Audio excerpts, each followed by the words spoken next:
Okay, so we're back, and right now what we're going to do is transitioning from Lower Egypt. We're going to move up to Upper Egypt, and specifically we're going to start to look at an area called Thebes. Okay, you can locate it right. I'm going to go over to here so we can put my cursor over here somewhere. So there's Thebes. Here you get an idea of that it is way upriver, okay, from the areas that we've been talking about in Saqqara and Giza. All right, so pretty far up, right, before you get to the Nubian area is this city of Thebes. All right, and in Thebes we find things that occurred later in Egypt's history and are very different. By this time, the pyramids are gone. They're not gone. The pyramids are no longer the way that people would consider building temples. They're building temples in a different and more sophisticated sort of way. And so Thebes is currently a city of Egypt, but it also has many sort of temples that are there, including the very famous casino at the casino called Luxor. Just kidding. That's where Chris Angel is, right? He levitates. You know, it's got this like light that beams out of the top of it. No. That's right. Oh, come on! It's blue. Yeah. No. Okay. Talking to a bunch of 18-year-olds. Oh, come on! These guys know. Have you ever been to that hotel? The elevators. We drove past it when we went to Arizona with all 35 of you people. Okay, anyway, so you can see that there are a variety of different sort of sites around the city that still have remains, including the Temple of Karnak, the Temple of Luxor, and the Ramesseum. Many of you probably have heard of King Tut, and so I believe Tutankhamun, his tomb is up in that portion near Thebes. All right. So take a look at a map of ancient Thebes, and you start to see, the location of the Nile River, some of the lakes that were around it, and then some of the location of things as they were found when Egyptologists first started studying Egypt in the 1800s. Okay. So some of the things that we're going to look at are temple architecture, and I'm going to have a hell of a time pronouncing this one. But one of the things that we're going to look at is the temple of Hatshepsut. Does that sound plausible? Hatshepsut? Hatshepsut. Whatever. You figure it out. Let me know how badly I butchered it. Okay. So anyway, so our tradition is a Western tradition, right? Well, I should not say that, because I'm looking around the room and I would say that we have a good population of people from Asia. So the American culture, right? The American culture came from the European culture predominantly, with a mixture of many other cultures. But our architecture predominantly and our art predominantly came from European influences. And European influences are considered Western culture. Asia is considered Eastern culture. So one of the interesting things about Hatshepsut, that almost sounded German. Kaput. Hatshepsut. It's the same. Okay, we got it. So yeah. You guys know what I'm talking about. This is the closest that an Egyptian structure comes to actually resembling and picking up the characteristics that you'll find in Greece. Now, one of the things that's important to note is that some of these structures, the Greeks were already around, okay? Or the predecessors of the Greeks were already around at this time, okay? And so you guys got to understand that there is this cross-pollination of ideas and stuff going on, okay? So let's see. This one has less of a centralized mass.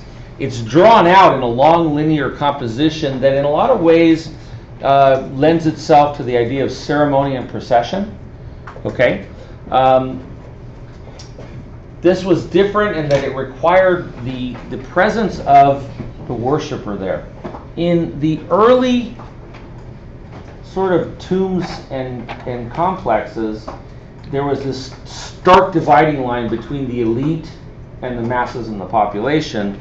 And in this particular case, there's more of an emphasis placed on more people rather than less people. All right? So let's take a look at the temple. One last thing is when we get to the Greek architecture, we're going to be talking about Doric columns. And so the columns that are used here are what could be referred to as Proto-Doric. And so now you can see, again, it is built into the hillside, okay, into one of the cliff walls. But you start to see an architecture that is substantially different than what we've seen before.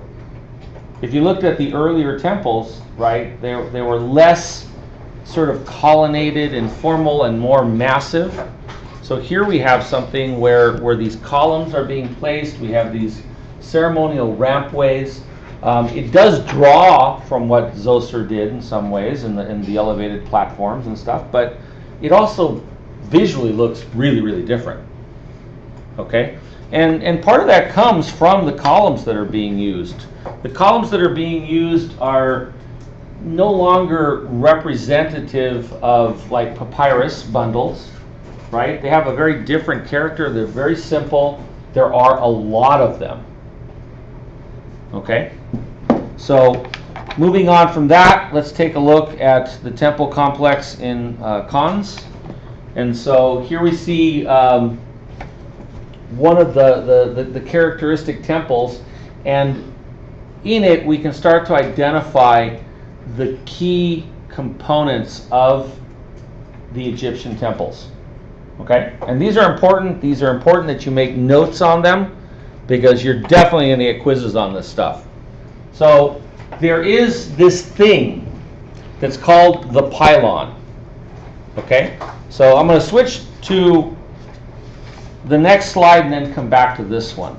So the characteristic pieces of these temples included this thing called the pylon. Now, some of you guys are going to say, well, isn't a pylon like some sort of a column type thing? Not when we're referring to the Egyptian temples. The pylon is actually a walled facade. Okay? And it becomes important that you guys understand that distinction.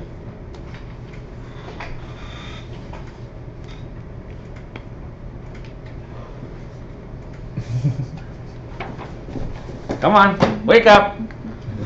I want to keep my record intact. Okay, then another thing that's really important for you guys to understand is a second element that you will see repeated throughout Egyptian architecture is this thing called a peristyle court. Okay, peristyle court is a courtyard that has got a colonnade around it. It is open to the sky, but the colonnade has a roof. That make sense? All right. There is this next thing called a hypostyle court, or a hypostyle hall. This is a trippy thing. Imagine this room filled with columns about this big around and spaced about as far apart as your desks are. There's more columns practically than there is space. That will give you kind of a picture of what a hypostyle court was like. And then finally, there's always the sanctuary. Sorry about that. Okay? And these pieces are going to be evident in the Egyptian temples. And then later, you're going to see vestiges of these things in later temples in the Greek culture, too. All right? Okay. So let me back up to that previous sort of view and point out the pieces that we have here. So there's this forecourt up in the foreground, right, that have these sort of mini sphinxes of sorts. This thing here, this wall, and then the wall is divided into two pieces, okay, is the pylon. And the pylon carried messages. There were messages that were painted and carved into it, okay. The next thing that you see, do you guys clearly understand that this wall is symmetrical? and that there's two of them. You see the other half of it here? They look identical, and there's kind of a slot in the middle of it. That thing, that weird looking wall, which is bigger than the temple behind it, right, is the pylon. Okay? The next thing that you come to is this thing called the peristyle court. And in this sectional cut, you can see that there is a covered area. Right? I lost my mouse again. See that there's a covered area? But imagine that this comes all the way around. See more columns over here?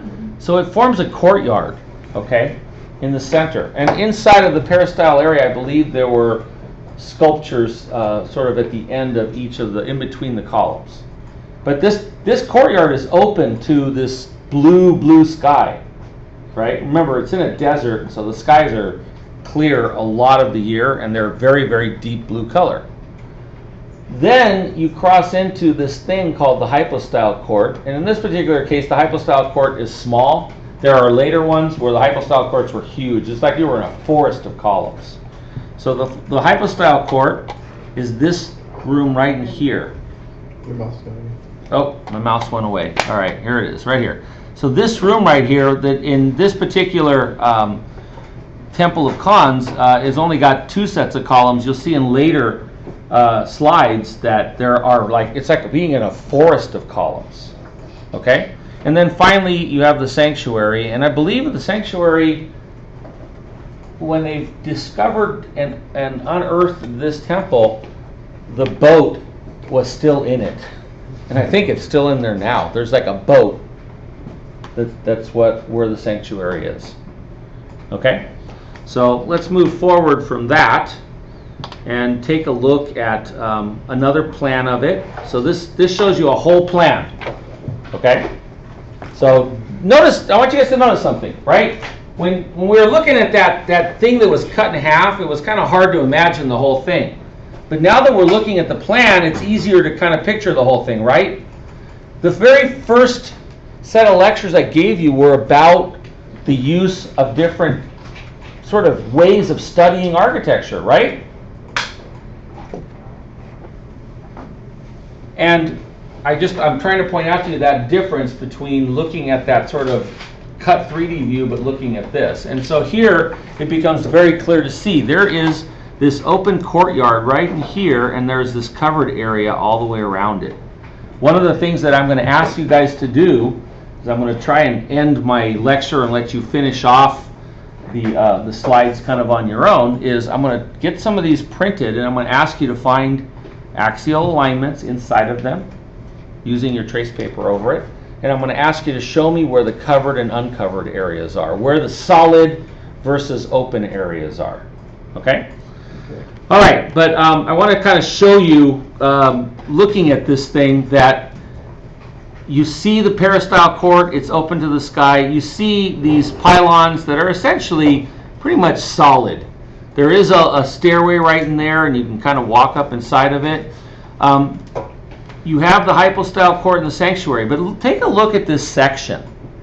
So remember, a section is a vertical slice through a building, right? If you look at the plan, you would almost think, well, it's just all flat, right? But when you look at the section, you can start to get an idea. And these are architectural ideas. This is one of the things that, in my mind, distinguishes architecture taught by architects versus architecture taught by art historians. Both have a place, but this is a contextualized course, for architecture, for studying architecture from an architect's perspective. Think about what you're experiencing here. Imagine you are going up to this, how long? 5 seconds. Oh, crud. About 40 minutes. Yeah. Oh, to 14? All right. Ah, you guys are killing me, Larry. Dude. So this thing kind of